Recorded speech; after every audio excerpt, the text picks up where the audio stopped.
There are some among us whose dedication to the fraternity spans not 4 years, not 10 years, not 15, but their entire lifetime.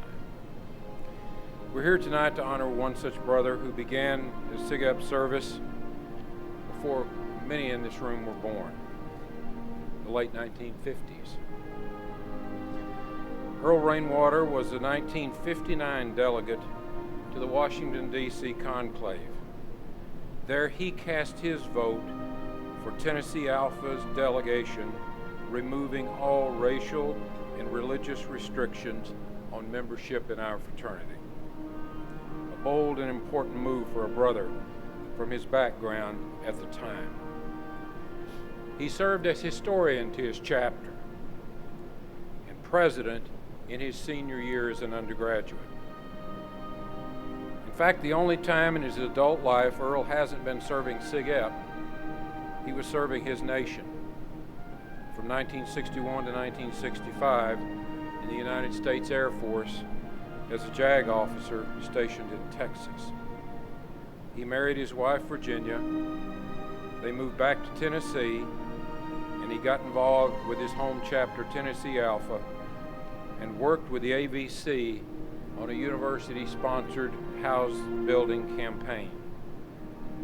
During a difficult time in the chapter's history, in the mid-1960s, Earl was the go-to man, serving his chapter as counselor to help rebuild for a chapter for a house yet to be built. He found time in that same period to serve as district governor when a vacancy came open. He quickly stepped up to the AVC when that housing project needed leadership and the support of his brothers. He settled into that position in 1968 as the AVC treasurer. Since '68, his beloved Tennessee Alpha, and that's a lot of years, together with his brother Burl, the Rainwaters have shaped generations of SIGEPs on the Hill in Knoxville. Their faithfulness, their dedication, their brotherly love is legendary in our fraternity. With Earl as treasurer, Tennessee Alpha has awarded exactly $1 million in scholarships to the undergraduates in his chapter since 1978. Last year they gave an additional $40,000 from a more than $2 million endowment. And in 1978, Earl, already being recognized for his great dedication, was the select few to receive the inaugural Distinguished Alumnus Award. But Earl doesn't do it for the accolades. In fact, he was shocked when he was named at receiving this award. His wife, Virginia, and Burl, who we sadly lost a few years ago, and his lovely wife, Eileen, have given so much. Earl said to me, if I could have done much of what I did without Virginia, I could never have done it. But for the Rainwaters, it has always been a family affair. The countless men of Tennessee Alpha, in fact our whole fraternity, have benefited from their commitment and a life served with devotion. My good brothers and friends, Earl Rainwater's dedication has not been simply noteworthy, not just faithful, it truly is exemplary. To a man who has served his brothers for so many years, doing so without expecting any recognition or even thanks. Serving when times are hard, we present this Exemplary Service Award to a brother from our Tennessee Alpha chapter at the University of Tennessee, Brother Earl Rainwater.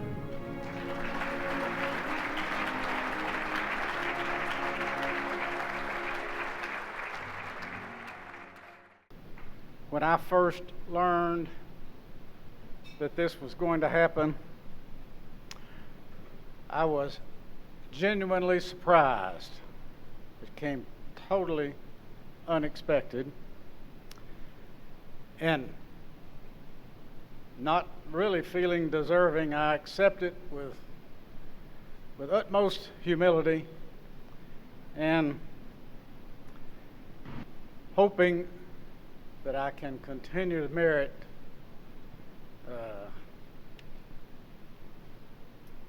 enough good work for the fraternity to have deserved it.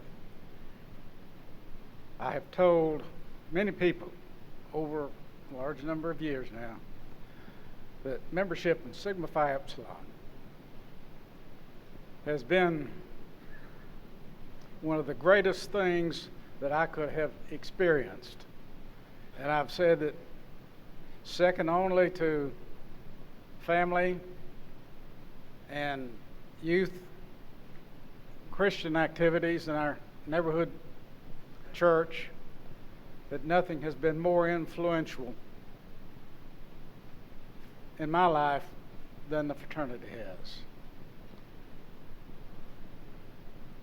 I graduated and finished school in 1960, and as was mentioned, spent 4 years away from home in military service, and I had a vacant space in my life at that time because I didn't have you, Sigma Phi Epsilon, with me. And I've remembered that ever since. It has partially encouraged me and inspired me to stay involved with the fraternity and put forth effort with the fraternity. For you undergraduates, if there's anything I could encourage you to do that my heart would be in, it's to stay in touch with your fraternity when you finish school. Stay involved.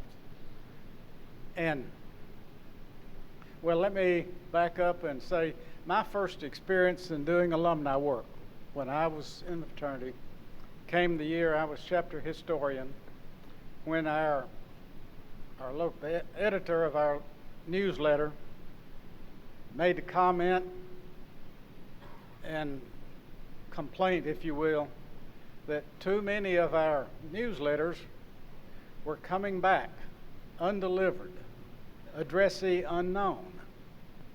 And we knew our mailing list, something was wrong with it, and we had to go to work. Fortunately, we had an alum who was an official executive with a telephone company, and he was a very faithful SIGET, spent a lot of time around the SIGET Pass on his vacations and days off. And I can remember calling him and saying, look, we need some help with addresses. Could you possibly get us telephone directories for the major cities in Tennessee? And he said, well, sure, and he did.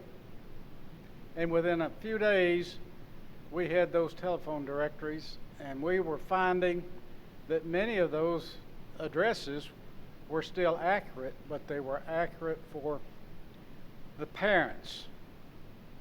And we found the spiel was going addressed to him at the parents' house, but not getting forward. So we commenced correcting our mailing list, making sure that it got to the house where it needed to go, so our brother could get the news that was in it. That was my first experience in working with the alumni, and I have treasured ever since what I learned from that and from the contacts I was then able to enjoy with brothers who'd already graduated and gone on into their family lives, their business lives, etc.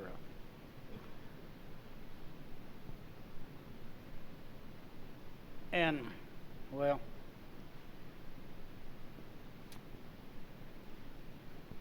it's been mentioned we lost my twin brother a few years ago. We both came into Sigma Phi Epsilon at the same time. We both graduated from high school in the spring of 1954, made plans to go to the University of Tennessee, which was right across town, short distance, got accepted, and looked forward to it. We knew nothing about fraternities. We just knew we were going to college because my parents had not been college students, and they insisted that we get a college education. Well, we were all for that. In our church youth group, we had two older fellows, not much older, but a little bit older, 2 years, who were UT students. They were both members of Sigma Phi Epsilon. We got introduced to Sig Ep, and I can remember vividly to this day my first visit to the Sig Ep house. And one of those two, it's thrilling to me and most pleasing to say, is here tonight. And I'm going to ask the Reverend Dr. Gordon C. Goodgame if he would stand, and his wife, Diane.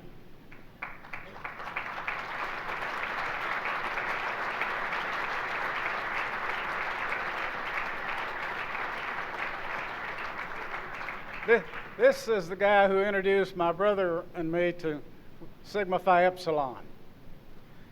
And he deserves the credit for whatever we've accomplished, whatever help we've been able to give the fraternity. And Gordon, thank you. Our friend, the other Sig Ep that was involved in introducing us, died a few years ago, a year or so before Burl did. But in any event, Gordon, I appreciate you being with us tonight. As I said, he's the one that has caused me to be here tonight.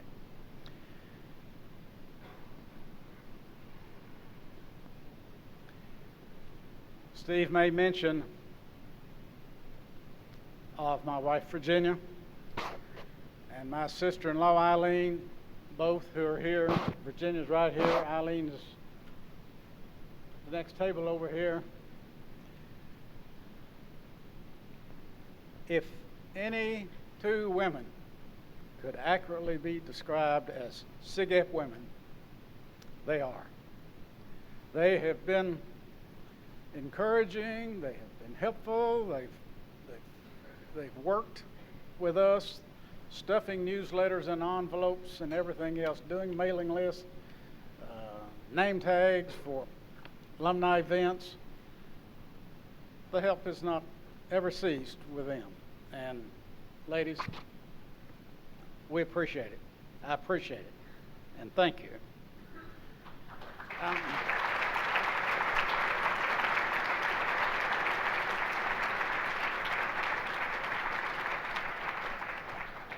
This may sound too much like family, and I don't mind if it does, for a principal reason, and I'll close now and cut off, but